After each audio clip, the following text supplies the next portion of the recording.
Hey YouTube, Mike from Maker Moose here. Today I'm going to be making a card for a neighbor of mine who is just so amazing, and she recently looked after my cats while I was away at a wedding. She also has cats and loved the idea of having a cat themed card. I just picked up this older set called Keep On Swimmin'. It's a stamp and accordion die set from Lawn Fawn. I love some of the sentiments here. I have many critters from Lawn Fawn. I think this is my first set with a cat though. To set the scene, it has a bowl and table, lots of fish to choose from, clams, and a cat. The sentiments say, keep on swimming, you're a pearl, thanks for being, fantastic, swell. I think your swell is so cute with the pufferfish. I'm just going to cut the tops off these so I don't have to deal with the bottom flap sticking to the backer. I'm still trying to figure out what works best for me storing stamp and die sets. This is a 4x6 stamp set that you can purchase coordinating dies for. It has dies for all 6 fish, the fish food, the heart bubbles, the regular bubbles, the single heart, both clams, the bowl, cat, and table. It looks like these 2 other stamps are to represent water. Whenever I use a brand new stamp set, I like to stamp the entire thing. I'm just going to rub the stamps here to help prime it to take the ink better. Some people put Versamark Clear on this, but this works for me.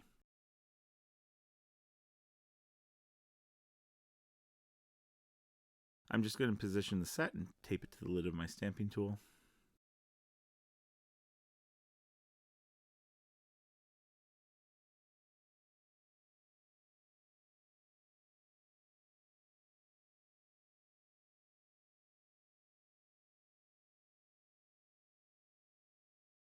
I'm going to be coloring using alcohol markers, so I'll be stamping with a water-based dye ink. I'm using Memento Tuxedo Black. Some other choices are Lawn Fawn's Jet Black ink, Ranger Distress ink, or Archival ink, or something similar.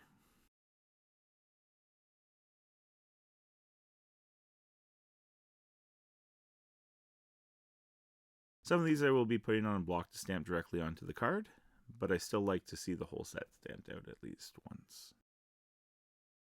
Sometimes I do several of these so I can color them when I travel or just when I'm feeling like coloring instead of stamping.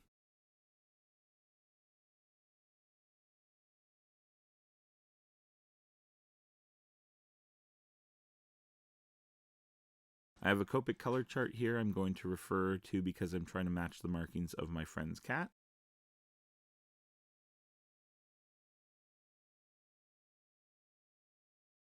I have N9, N3, N1, and N5.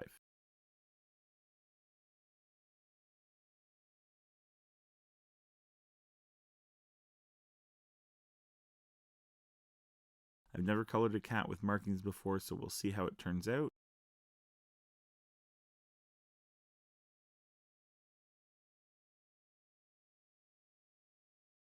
I'll bring a photo up, and you'll have to let me know how I did the first time.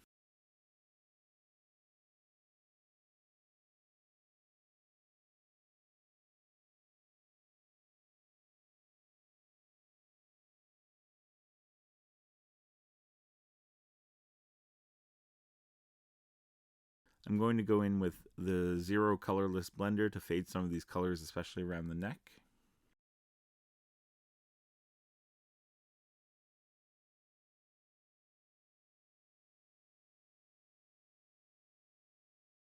For the table, I'll use E47 and E57. I might try to marbleize the tabletop. I'm just going to use the darker shade of brown to add some texture here.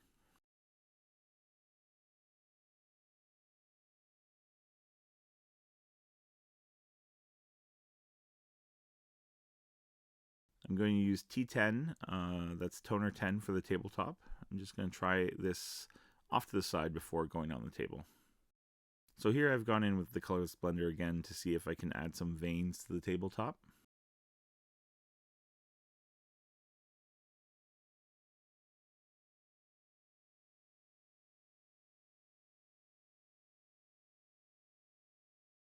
The T10 is being pushed out beyond the lines here, so I'm going to just try and touch that up with a bit of blender.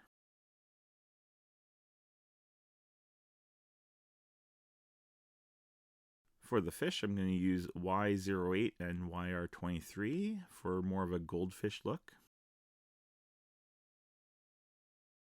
I like this head-on smiling fish. For the water, I'm going to use BG02, and I'll draw a water line instead of stamping it.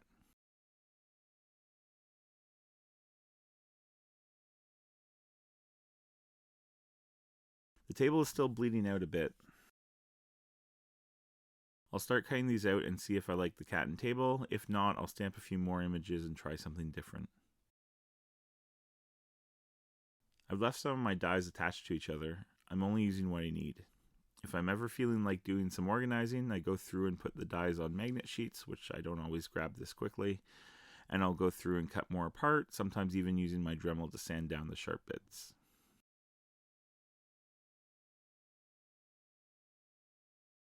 I wasn't looking directly on top here because my camera was in the way. They're a little off center, but that's fine.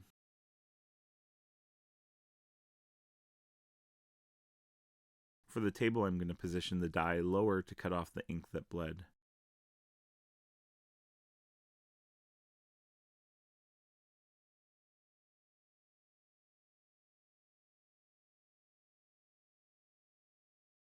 I might try to trim off a little of the excess.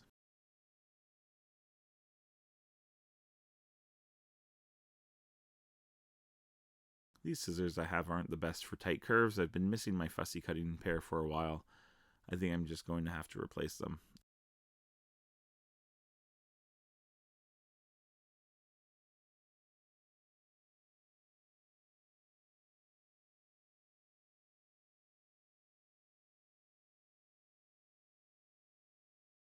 This is a pretty small scene. I might make this a smaller 4-bar card instead of an A2, which is approximately 3x5.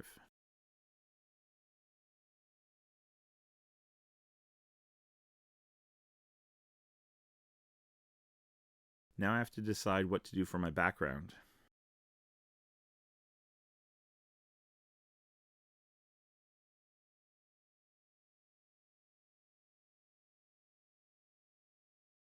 I grabbed this Recollections paper pack from Michael's Specialty Cardstock that I got as a gift and haven't opened yet.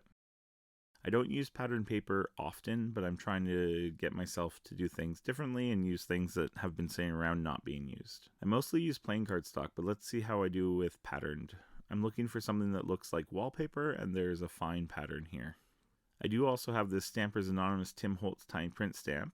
This card is coming in a future video, and it would work great as wallpaper, but I'm trying to use that pattern paper up.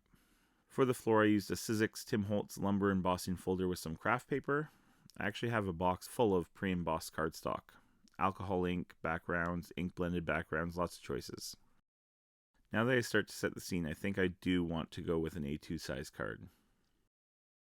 I want this to look like floorboards. I'm not sure if I'm going to cut it into little strips or just use a bit of the whole piece.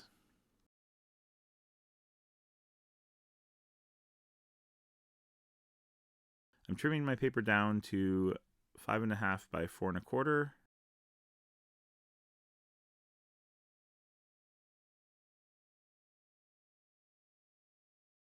For the floor, I'll just use my mini trimmer.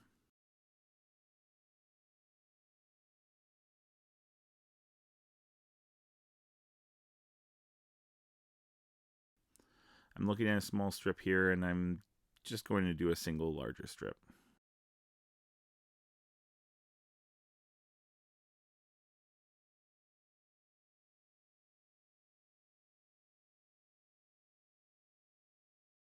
I might add a little white cardstock here for wainscoting.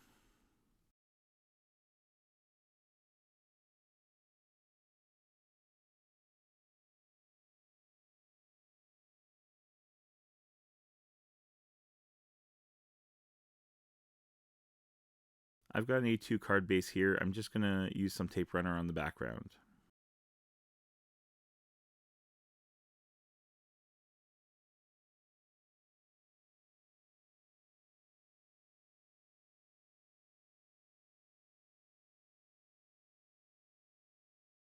I usually use the corner of my stamp platform to line up backgrounds on my card base, but I'll just eyeball it here.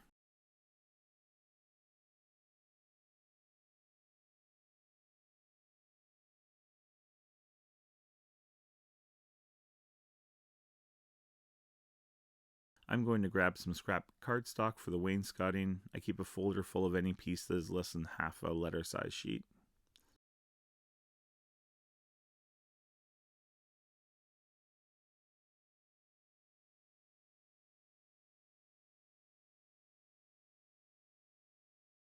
I'm just going to eyeball the main piece here, then figure out what rough size squares I'll cut for the panels.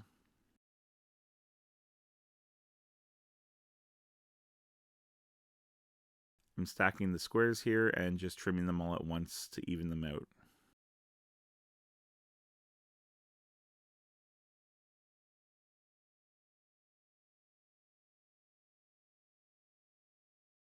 The center panel is a little bit wider. I'll just do a quick trim. I'll get some liquid glue on these and position them just a little higher than center.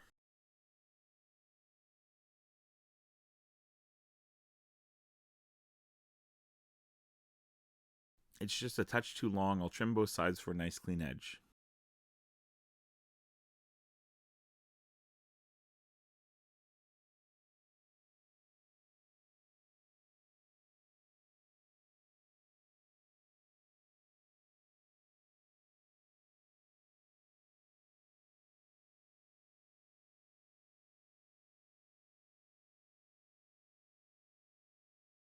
Some liquid glue on the strip. I don't like to use tape runner on embossed panels. I prefer liquid glue or foam tape just because of the texture.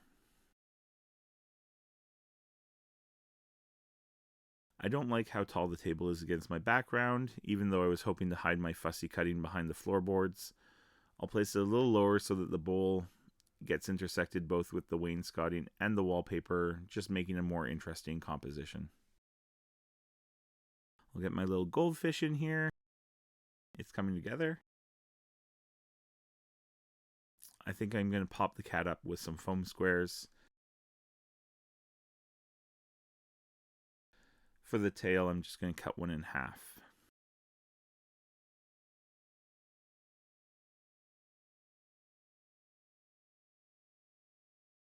I'm going to remove the liners and pop a dot of glue on each one just so I can move it around if needed.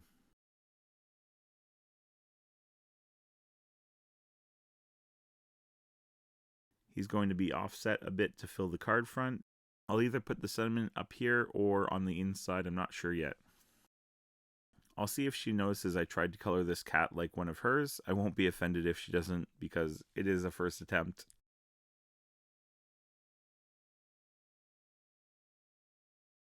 I'm not sure if this goldfish is taunting the cat or just content it has a friend. I think for the sentiment, I'm going to heat emboss. I probably should have done that first before I started gluing everything together, but I'll grab a block because the cat is popped up and I won't be able to put it in my stamping tool. If I mess this up, I'll do a paper sentiment and place it on top. I think I'll do thanks for being and fantastic.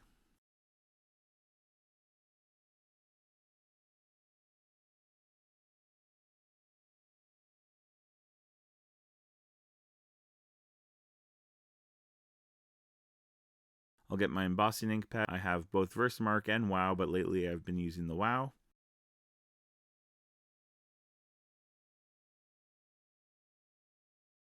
I'll apply some anti-static powder, so hopefully this doesn't turn into a hot mess.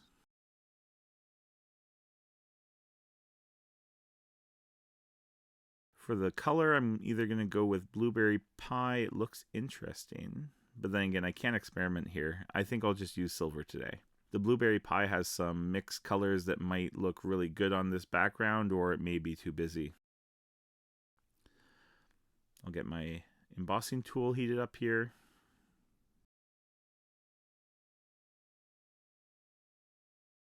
That looks pretty good. I'm just going to hold this flat for a second to make sure the glue or tape runner doesn't buckle too much as it cools. I have some pre-cut blank inserts to go on the insides of cards. I'll just apply some tape runner and paste it in.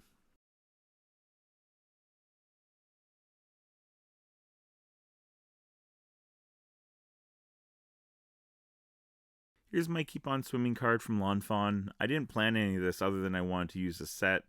I do really like this scene I've built. I thought originally it was going to be a very small card, but I like the way it turned out.